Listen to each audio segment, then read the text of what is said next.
What up, YouTube? Here with a post-fight video for yesterday's unification super featherweight title bout between the then WBO super featherweight champion Shakur Stevenson and the WBC super featherweight champion Oscar Valdez.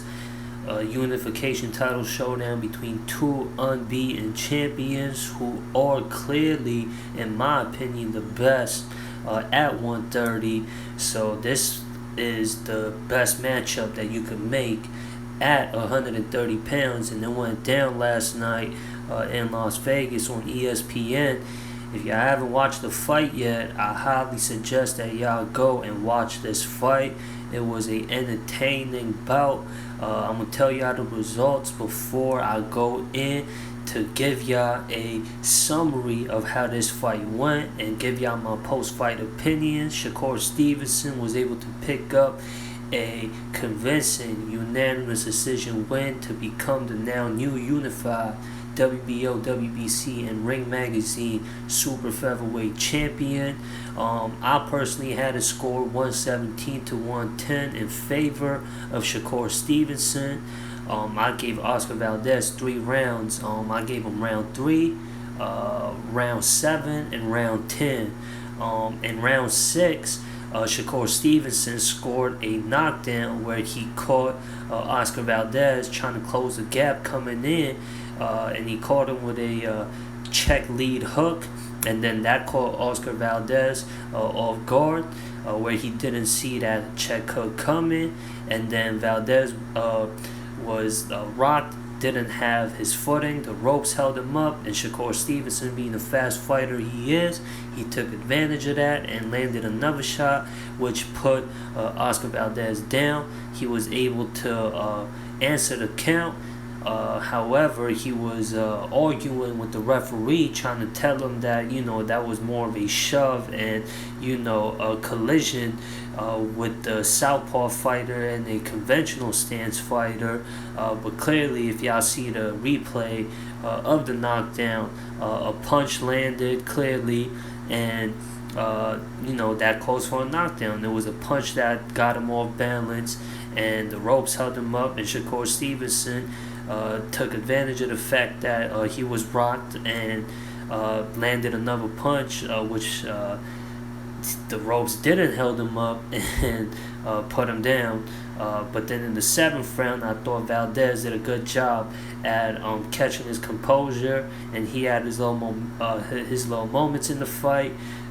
It was a close round. Any rounds that Valdez won were very close round. I would say, other than the 10th round, where not the 10th round, the 3rd round, where he were landing some solid shots, and I think in the 3rd round he clearly was landing the more efficient punches during that round. Shakur Stevenson is one of the most defensively sound fighters currently active in the sport right now. The most punches that opponent connected versus Shakur Stevenson is 15 punches still to this day, and Oscar Valdez during that round he landed I think 15 punches, which is the most punches that Shakur Stevenson has ever absorbed. And Shakur Stevenson, if you look at the average amount of punches that his opponent is able to land on him, is 5 punches. That goes to show you what a defensive master Shakur Stevenson really is. And Oscar Valdez, I think this was Shakur Stevenson's most toughest fight.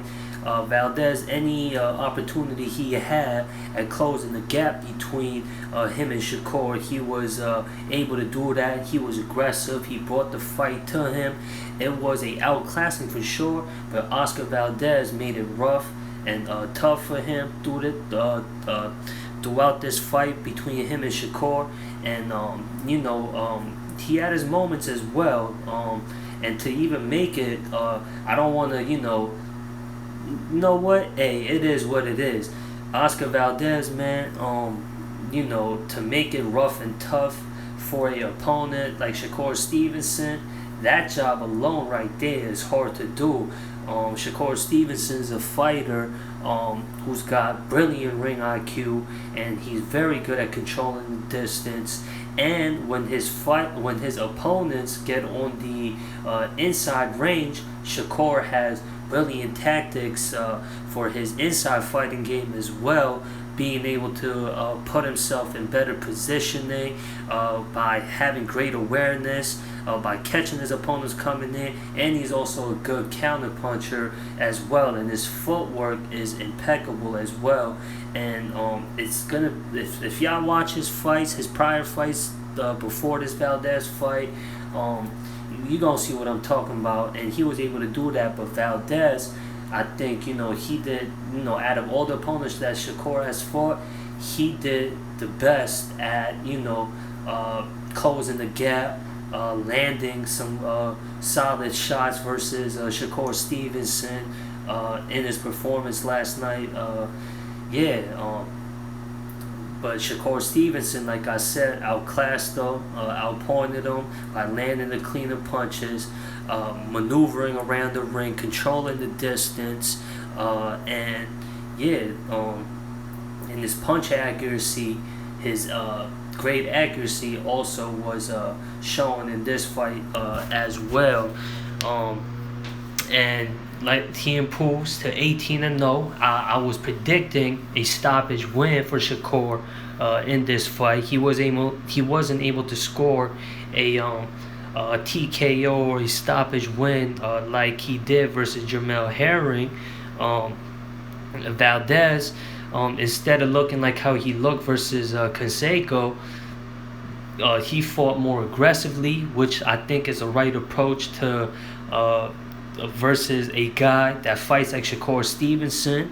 And he went in there with the right game plan, was throwing from different angles, and was relentless in his effort to try and cutting off the ring and trying to disrupting the movement and rhythm of Shakur Stevenson throughout this fight.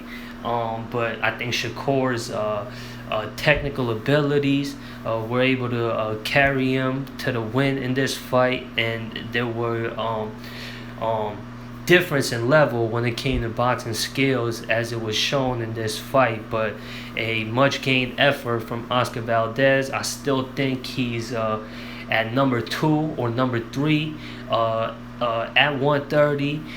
During the post-fight interview, Oscar Valdez said he will be back. I think the next step is him versus Jamel Herring. I think that would be a good fight. Both fighters can draw, and both fighters are former champions. And I think that's the next biggest fight that Valdez could potentially have, and same for Jamel Herring as well. And as far as Shakur Stevenson goes, the interviewers at ESPN, it looked like they were promoting him potentially fighting the 135-pound champion Devin Haney, who got a undisputed title fight happening in June versus the other champion at 135, George Gambosis. But Shakur Stevenson, he is that guy at 130. He holds majority of the titles.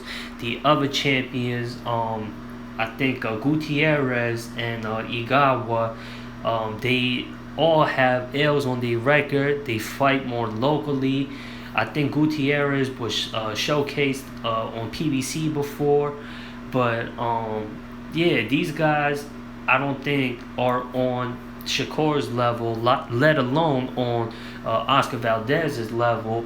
He did say during the post-fight interview, even when the interviewer mentioned Devin Haney potentially being next, or it looked like they were suggesting Shakur to get in the mix at 135, which is the hottest division in the sport right now. They got the best scene, they got the best talent, the most notable talent, I think, at lightweight, and I think they want Shakur in the mix because he's on the come up right now. But he said he wants to accomplish being a great in the sport, and he wants to leave a legacy behind, where it's highly respected, and he's well on his way, and he let it be known that he's trying to become undisputed champion at 130, and I think that's the right approach with all these undisputed title matches happening and undisputed champions being crowned lately in the sport of boxing. Shakur Stevenson wanting to join that illustrious list, and I think that shows the ambition in them to want to go out there and get it and become a great.